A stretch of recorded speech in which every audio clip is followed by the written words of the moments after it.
Pwede siyang i-cross-examine. Hindi siya pwedeng tumistigong, ito lang ang sabihin ko, ayoko na magsalita pagkatapos ito. Hindi pwede yun, ha? Any direct testimony must be subject to cross-examination before it is considered admissible. Pwede siya magsalita kung gusto niya, pero kung hindi siya magpapa-cross-examine, may karapatang strike yung testimonyang yon. Will she attend as a spectator? Will she attend as a lawyer, lawyering for herself? It depends in what capacity she will attend. And she will be accorded the treatment depending on the capacity that she will be attending. As a lawyer, then she will sit with all the other lawyers. As a witness, she will sit in the witness stand. As a mere spectator, not part of the legal team, she will sit in the gallery. VIP gallery. I'm sorry? VIP gallery or the ordinary gallery? Most likely VIP gallery. Why will we not accord respect not only to her but to her office? Of course we will. I'm sorry, other topic. On mining fiscal regime, is the Senate open to instead implementing an export tax on oil instead of the ban? That was not talked about and considered. If it's a tax, it must emanate from the House. That was not the subject matter of a hearing in the House and also in the Senate. Hence, it would be unfair to impose a tax that was never heard, especially by the House, given that all tax measures must emanate from the House. But sir, is the Senate still open to reviewing the ban on oil instead? Because miners are against it. Bakit sila against? Because it will affect their earnings. Yung kita nila maapektuhan. Paano naman yung kita ng ordinaryong Pilipino? Paano naman yung ekonomiya? Paano naman yung sariling steel industry natin para magmura naman ang presyo ng bakal dito sa ating bansa na ginagamit sa construction? Hindi naman pwedeng sila na lang. Isipin naman nila ibang tao. And remember, the mining fiscal regime bill seeks to make it easier for them to do mining. Ito lang yung sukling hinihiling namin. Ito yung kapalit na babalik naman sa tao, hindi lang para sa kanila. I hope they will not be that selfish in deciding on these matters. I think they should think of their country because after all, they are Filipinos. Bearing in mind that the Constitution requires Filipinos only to engage in mining although they can have an FTAA.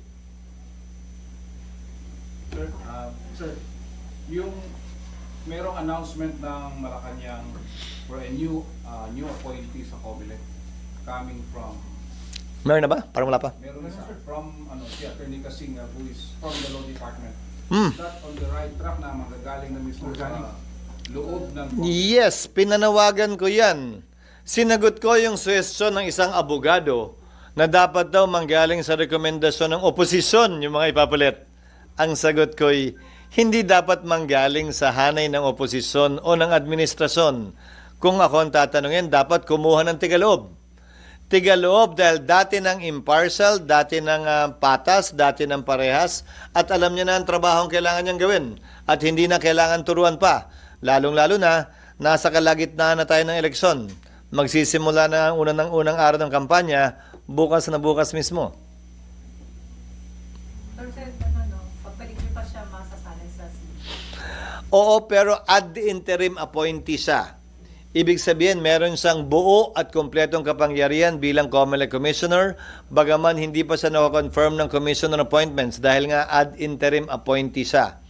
Pag-resume namin, kung siya'y hindi makakonfirm o yung pangalawa hindi makakonfirm, kailangan siyang i-repoint uli ng Pangulo pag-recess namin para mapagpatuloy niya yung kanyang trabaho habang kami naka-recess hanggang bago mag-SONA. Sir, may humingi na ng support sa inyo dun sa mga re-election ni Senators na sa kanilang kampanya. Wala. Ang nagpa-endorse pa lang sa akin nung huling araw si Tol. Nag-video-video kami dyan sa opisina niya.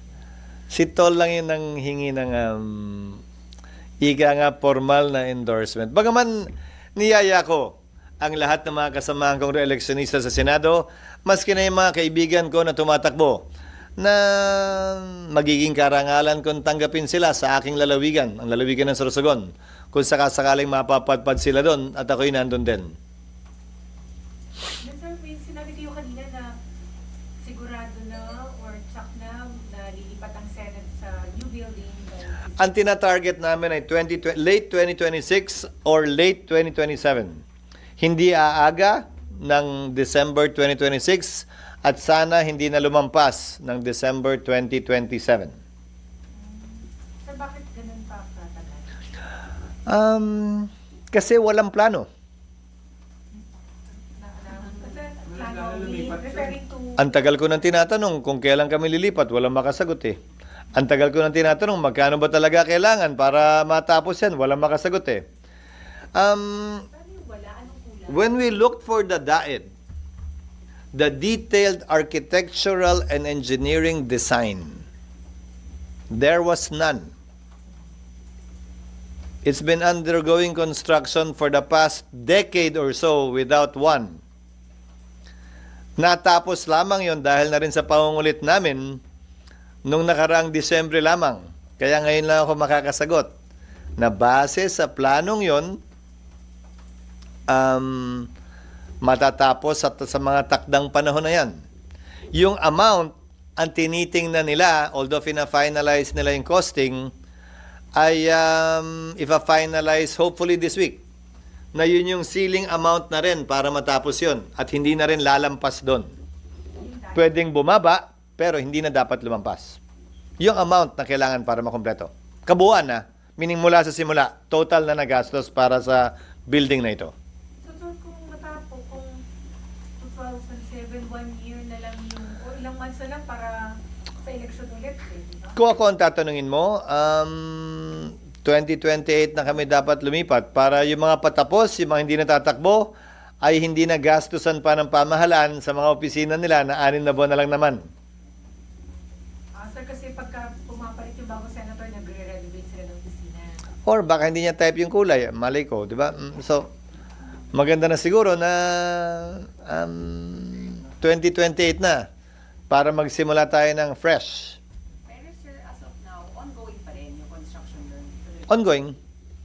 Nagpapatuloy. So, yung DAED pala, dapat kasama yung mula sa start ng kontrata. Pag nagpagawa kayo ng bahay o kung ano man, tanong niya yung mga kakilala niyong arkitekto at engineer, kailangan yun. Hindi naman pwedeng never ending na pag bisita mo ng 1 linggo, gusto ko to. Next week naman, nagbago isip ko ganito na lang. Di ba? Hindi naman pwedeng gano'n. Hindi pwedeng moving target yan. Dapat naman may hangganan lahat. Sa katunayan, nung binid out, wala kinalaman. Hindi porkit Valentine's Day ko naman. Hindi, di ba? Hindi pwedeng 224 ito? Oo. Hindi nga po pwedeng forever. Dapat may hangganan. Di ba? Hindi pwedeng, siksik-liglig, walang hangganan yung bulsa. Hindi naman pwedeng ganon. So, yun ang isa sa mga unang ginawa namin. Kaya lang, sa sobrang laki ng gusali, hindi rin ganon kadaling gawin. At ang daming mga pagbabagong ginawa na wala naman dun sa aktual na plano, original na plano, na kinailangan namin isalang-alang. Kaya December pa lang natapos yung DAED. So, sir, magkano na yung running? Ayokong i-dead that kasi pwedeng detailed engineering and architectural design, and dead yun eh. DAED na lang. Unahin natin yung architecture. Wala pa. Bigyan ko kayo ng amount pag nalaman na namin, pag nakompleto na namin yung estimate. Again, ceiling amount to. Hindi na dapat lumampas doon. Pero For meron, sure na yun. Hindi I'm na sorry? nalalampas. Hindi na dapat lumampas doon. pero meron, sir, allocation for this year. Merong allocation for this year. Kulang pa rin yun. So, yung final allocation will be in 2026. Sir, na-consider na yung inflation doon? Just in case? Lahat finactor in na. Doon sa cost estimate. Yun pa yung isang problema. 2013, nung sinimulang gawin tong building na to, yung cost at estimate nila pang 2014, 2013 din, 12 taon na yung lumilipas. So, kailangan i-update. Ngayon, gaano man kalaki yung halaga niyan, wala akong magagawa doon. Inabutan ko na, minana ko na yan. Kailangan ko na lamang isaayos at tiyakin na sa abot naming makakaya, malimitahan yung dapat gastusin para matapos yan. Hindi rin ako papayag na maging white elephant yan. Na nakatayo lang, nakatiwangwang at hindi magagamit.